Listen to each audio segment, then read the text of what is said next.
Yesterday, I came across a post by the American government, and the post was about 6 soldiers that lost their lives in the course of the war between Israel, America, and Iran.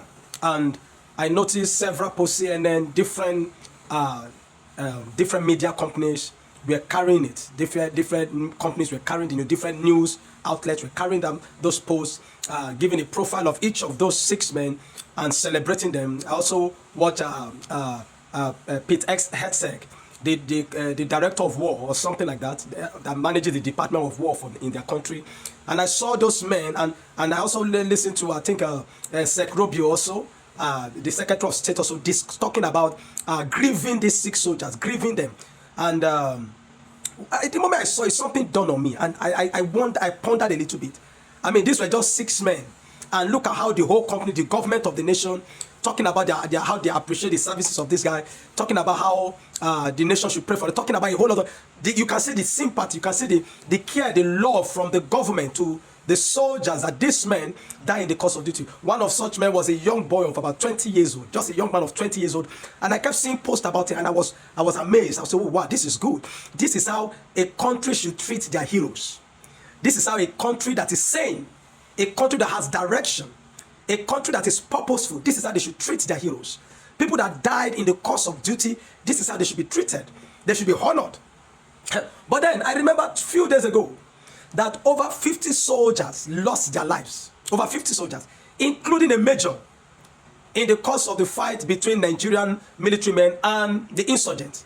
Over 50 of them, and I saw them. You can see them here. You see them here, lying down like sardine, like as if they don't mean anything. These are soldiers. You are seeing their body there.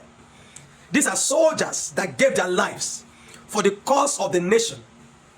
There is no statement from the president. There is no statement from the vice president.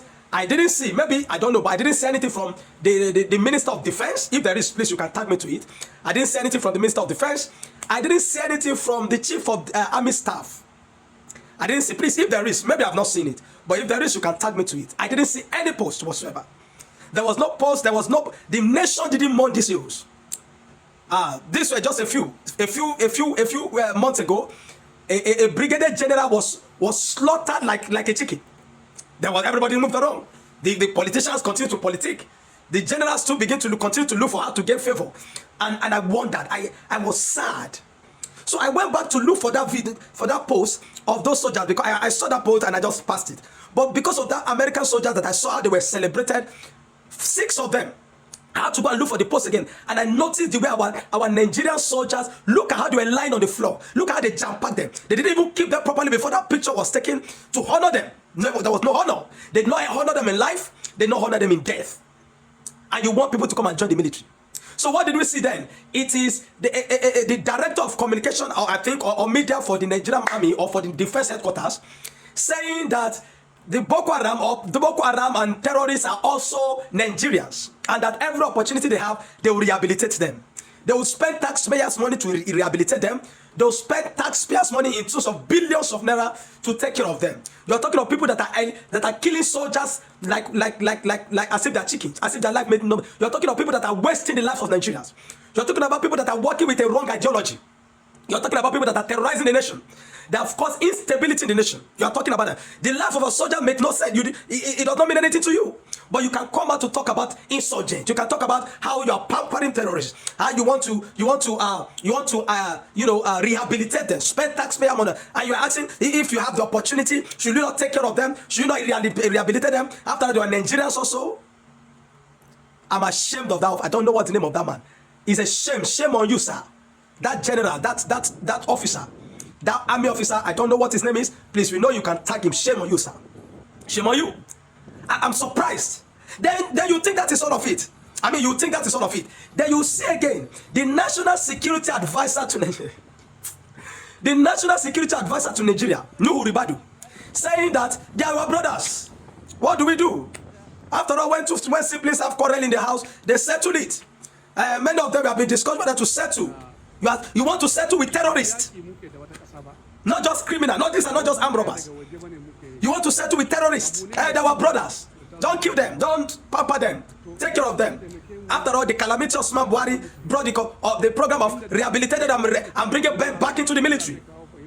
I'm ashamed of. I don't. Sometimes I don't even know where to start. They are our brothers. Terrorists are our brothers. The Fulani herdsmen, terrorists are our brothers. And you want to win against terrorism in a country? Is this how you win against terrorism? Shame on you, Nuhu Ribadu. Shame on all Nigerian politicians. That the lives of the military men, the lives of Nigerian mean nothing to you anymore. Shame on every one of you. I'm so perplexed. Sometimes I don't even understand. How did these people get to the position of authority? It's so bewildering. Sometimes you don't understand. How do these dull men get to become, the lawmakers, the rulers, making decisions? I don't understand it. Speaking, becoming spokesmen for terrorists. Spokesmen, speaking, soliciting, making defense for terrorists, our brothers. No, they are not our brothers.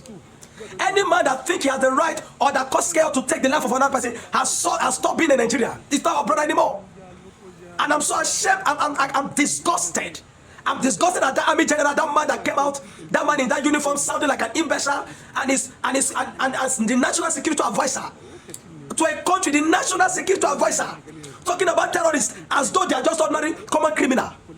As if they are just common criminal. Look at the way he was talking with so much love. You can feel the love and passion he has for them. How do you win terror? These are the people that ensure that these guys are getting paid. They keep paying their ransom, and the more they pay their ransom, they buy more weapon. And as they buy more weapon, they terrorize Nigerians more.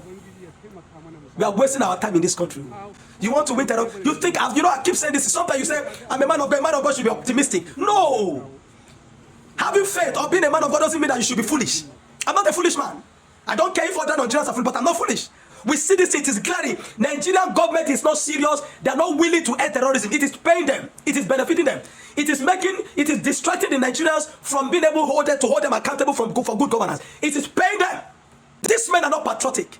These politicians know who we're to. Those men in uniform, they are not patriotic. They are there for the money. They just want to make career.